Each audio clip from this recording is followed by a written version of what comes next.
Imagine this, it's 2040. The world is locked in a new Cold War, not over ideology, but over something far more tangible. Electric vehicles screech to a halt because rare earth minerals are rationed. Global shipping routes are redrawn, bypassing old allies and favoring new powers. And at the heart of it all, a massive, icy island that most Americans couldn't pinpoint on a map just a decade ago. Greenland. What if I told you that this frozen frontier isn't just melting? It's igniting the next great global power struggle. And the United States, we're right in the crosshairs. Stick with me, because by the end of this, you'll see why Greenland could decide America's future dominance or decline. This isn't science fiction, it's happening now. Let's rewind a bit. Back in 2019, when President Donald Trump casually tweeted about buying Greenland, the reaction was pure mockery. Late-night hosts like Stephen Colbert roasted it as Trump's ice capade. Danish politicians called it absurd. The media painted it as another unhinged moment from the Oval Office. But here's the kicker, Trump wasn't joking. He was visionary.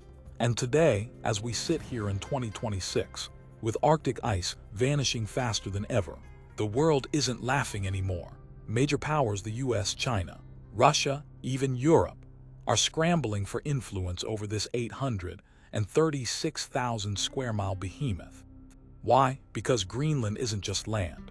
It's a game changer for resources, military might, and global trade. And if America drops the ball here, we could pay dearly in our tech-driven economy and national security.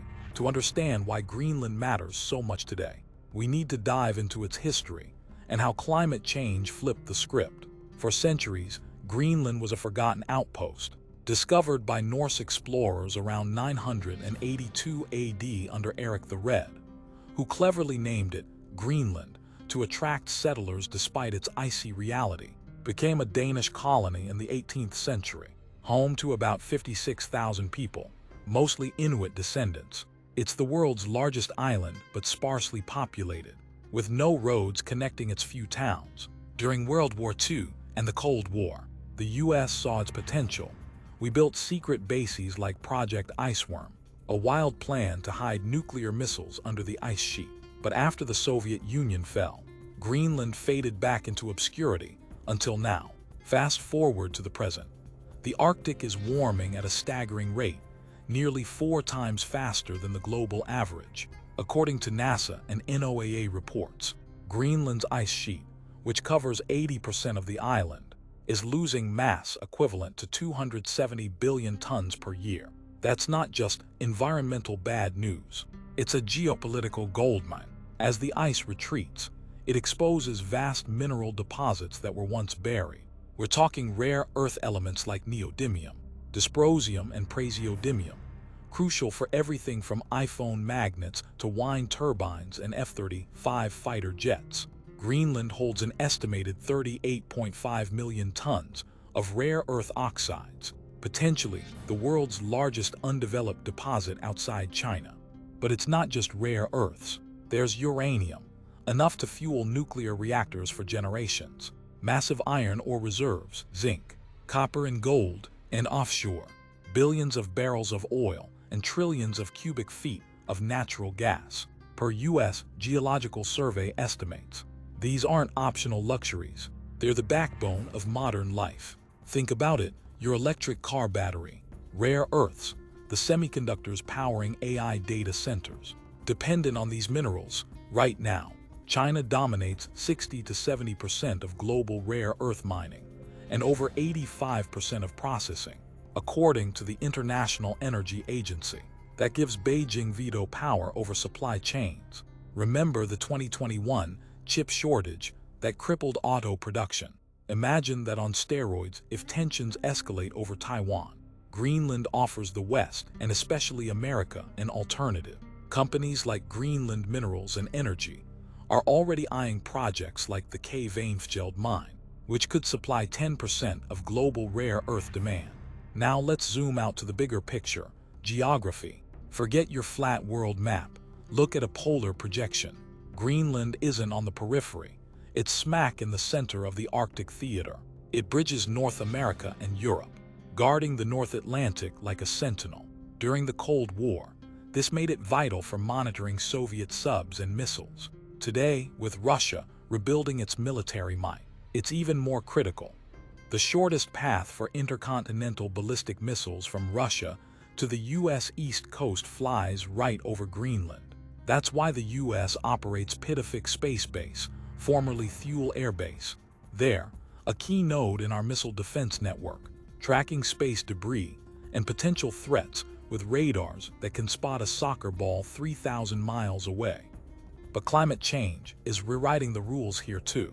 As sea ice diminishes, down 13% per decade since 1979, per NASA, the Arctic Ocean is opening up. New shipping routes like the Northern Sea Route along Russia's coast and the Northwest Passage near Canada could slash transit times from Asia to Europe by up to 40%, avoiding pirate-prone areas like the Strait of Malacca or conflict zones like the Suez Canal. Remember the 2021 Ever Given blockage that cost global trade $9 billion a day. Arctic routes dodge that drama. By 2050, the Arctic could handle 10 to 15% of global shipping, worth trillions.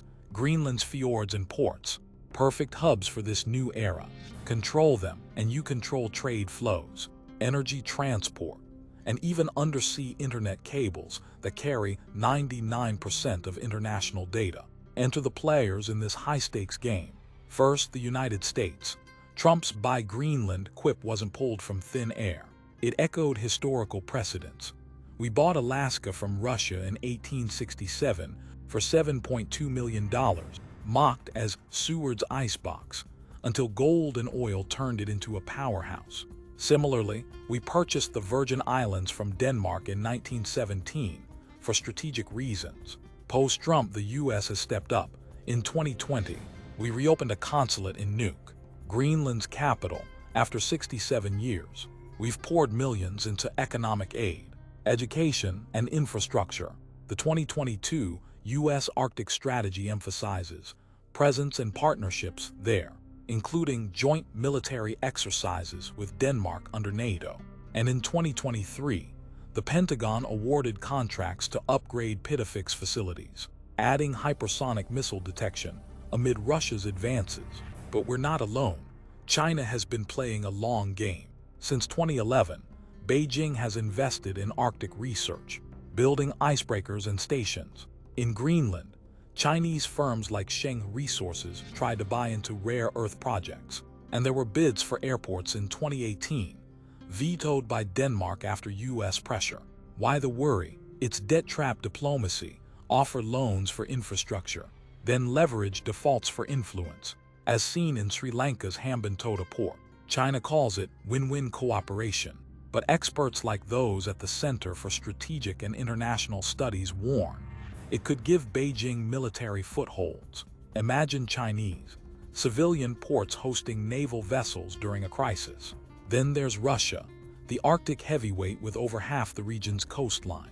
Under Putin, Moscow has militarized the north, 13 new airfields, 10 radar stations, and the world's largest icebreaker fleet, over 50 vessels, versus the US's two. In 2022, Russia claimed vast Arctic seabed areas under the UN Convention on the Law of the Sea, overlapping with others' claims.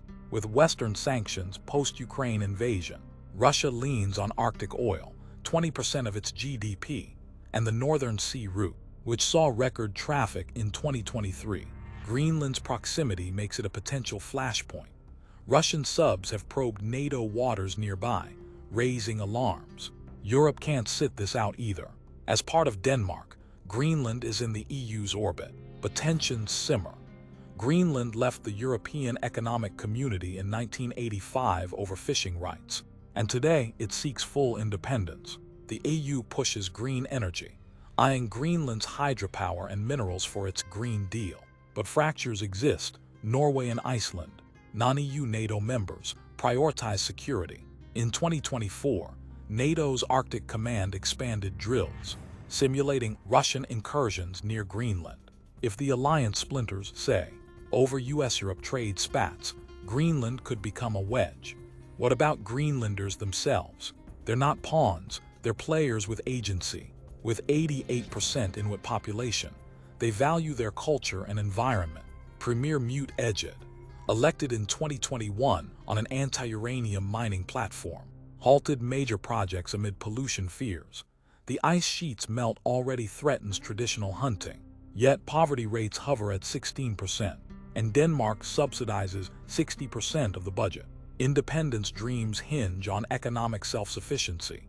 Tourism is booming, up 20% in 2023, and small-scale mining could generate billions, but they tread carefully, rejecting Chinese overtures while welcoming U.S. aid.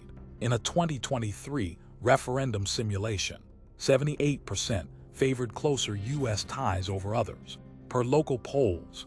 Still, climate activism adds layers. Greenland hosts key research like the Summit Station, providing data on global warming that influences UN policies. Looking ahead, the stakes couldn't be higher. By 2030, Arctic resource extraction could hit $100 billion annually. Per PwC estimates, for America, losing ground in Greenland means supply chain vulnerabilities. Imagine EV prices skyrocketing if China embargoes rare earths during a trade war. Militarily, it shortens response times to Russian threats. A 2024 RAND Corporation report warns of Arctic gaps in U.S. defenses. Environmentally, Greenland's ice loss could raise sea levels by 7 meters if fully melted, flooding U.S. coasts from Miami to New York. So was Trump crazy? No, he was prescient. The real question for us Americans is, are we ready to secure our stake through smart diplomacy, investments in green tech partnerships, and bolstering NATO's north? Or will we let rivals turn this frozen gem into our Achilles heel? Greenland isn't just ice anymore. It's the frontier of the future.